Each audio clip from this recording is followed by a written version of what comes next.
Yung iba naman sa inyo guys, nakikita naman natin na maka-recover kayo, no? Maka-move on din kayo, pero you're trying, pero parang hindi pa rin. You're trying to move on, pero hindi pa ganun ka okay. But at least you're trying, mga kapiksi. So, this is more on relationship energy, guys, na yun na pick up natin for Cancer. You're trying to move on, pero hindi pa rin. Pero makaka-recover din kayo, guys. Kasi kapag may mga emotional pain, hindi talaga natin masasabi kung kailan kayo magiging okay.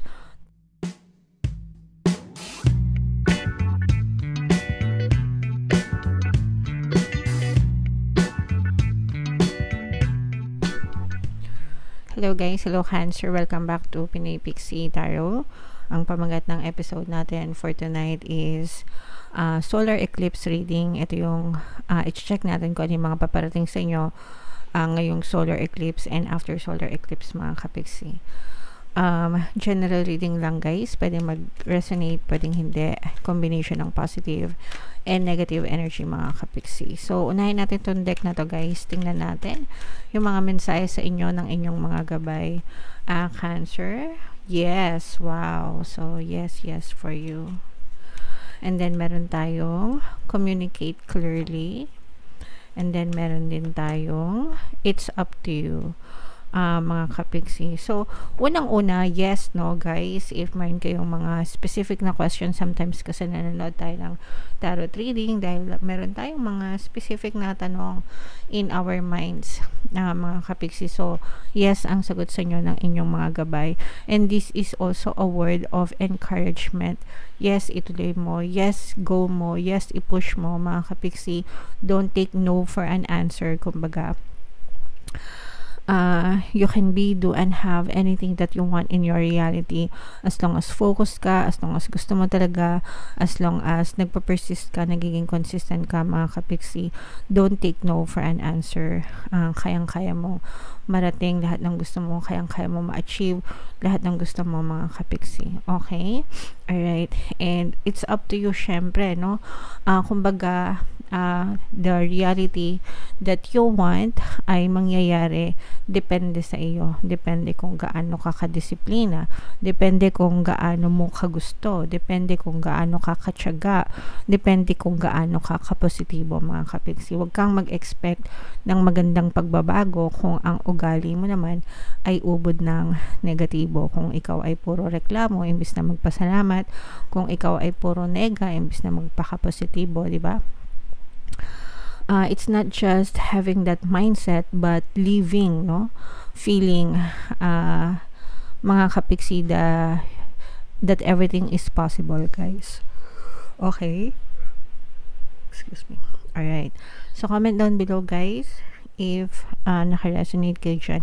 And then we have communicate clearly. This is pagdating naman sa communication, kahit sa ang aspeto to guys, whether sa relationship, sa trabaho, sa negosyo, even sa prayers, mga kapixie, what you're asking from the universe guys, from God, from the Lord, kailangan kino-communicate nyo yan ng mabuti. Huwag kayong pabago-bago ng isip, okay? Kasi baka mamaya i-deliver na pala yung order nyo, tapos ika-cancel nyo kasi magbabago yung isip nyo, diba? So ano sa tingin nyo yung mangyayari? Tingin nyo ba may magkakaroon ng progress?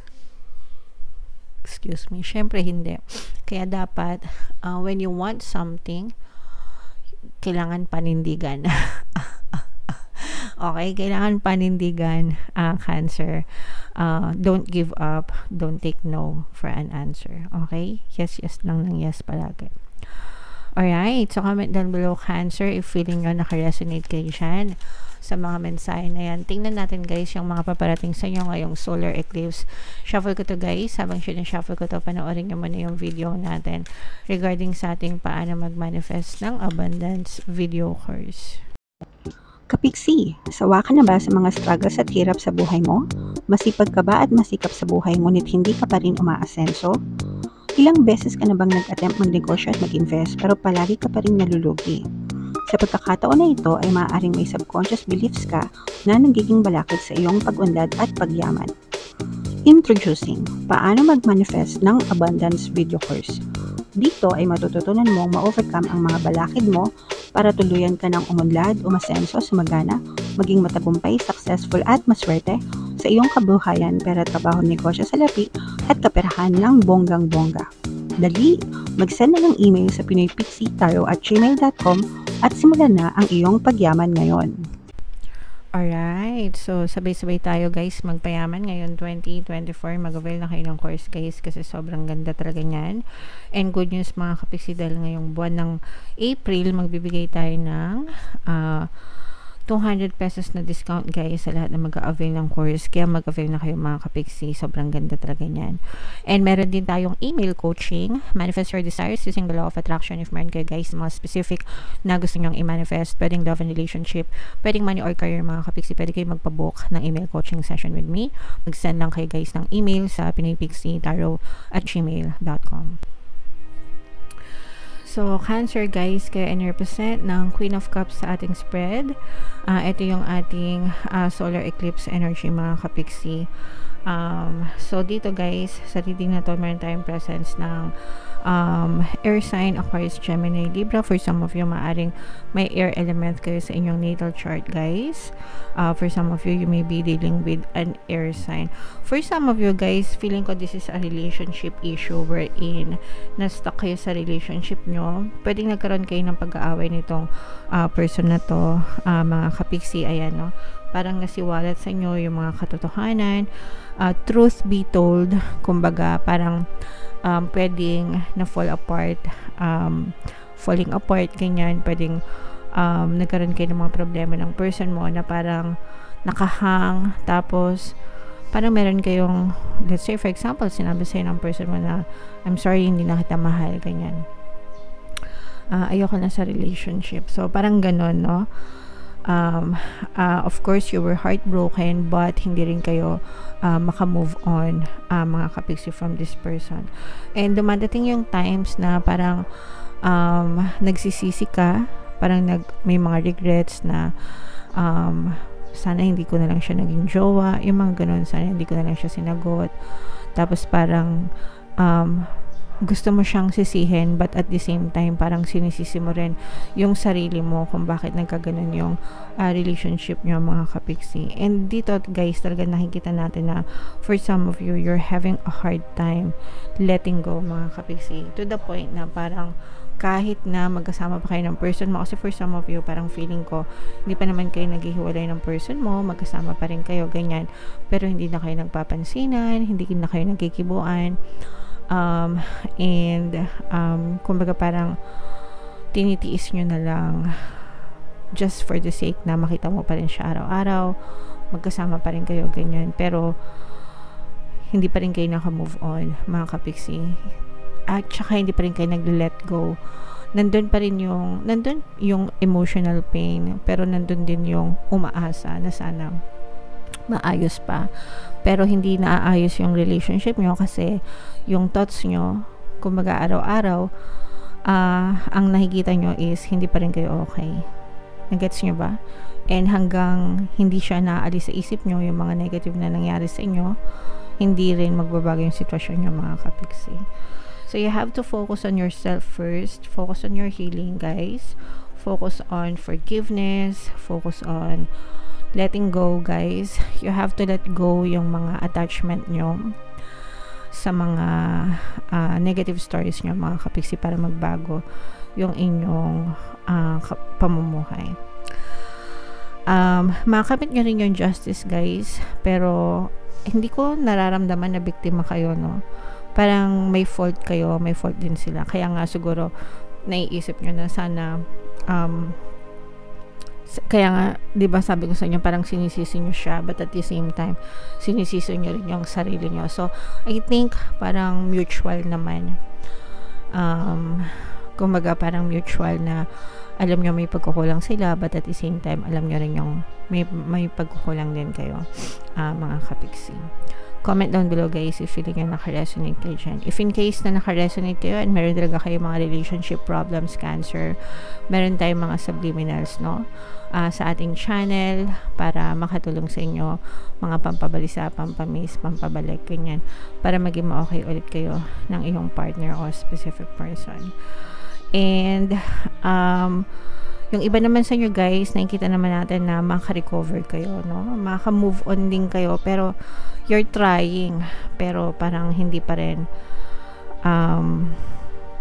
You're trying to move on, pero hindi pa ganun ka okay. But at least you're trying, mga kapiksi.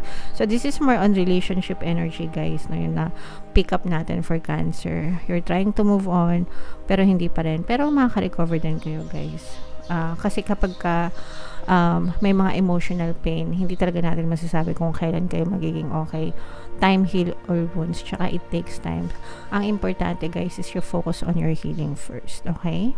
Alright, so what else? Tingnan pa natin. Pasensya na kayo sa sikat ng araw guys. Meron ditong presence ng fire sign, Aries, Leo, Sagittarius. Ayan, so makakatulong sa inyo guys yung maganda yung kabaligtaran naman yung sa nyo, kaperahan, mga kapiksi. Kasi parang meron kayong pag-i-investan or paglalagakan ng pera nyo na magge-generate siya ng income, ng return sa inyo guys, no? So, ibig sabihin nito, parang hindi kayo malulugi if ever man na magnegosyo kayo or mag-invest kayo.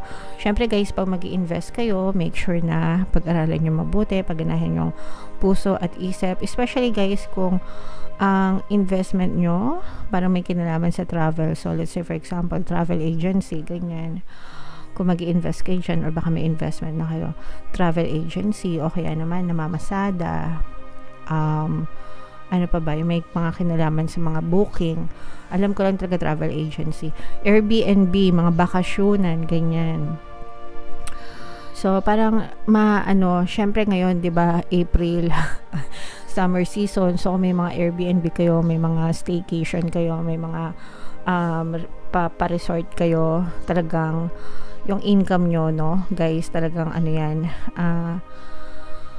bongacious. Kasi ito yung peak season sa inyong mga kapiksi. Kaya, may enjoy nyo naman yung inyong mga kaperahan. Ganun din if snacks, no? Yung if kayo, nagnenegosyo ng mga snacks, pagkain, ganyan. So, nakikita din natin na maganda yung return. Hindi ko alam, may kinalaman yata yung summer sa sarap kumain. Siguro dahil mainit, no? Kain na lang ng kain.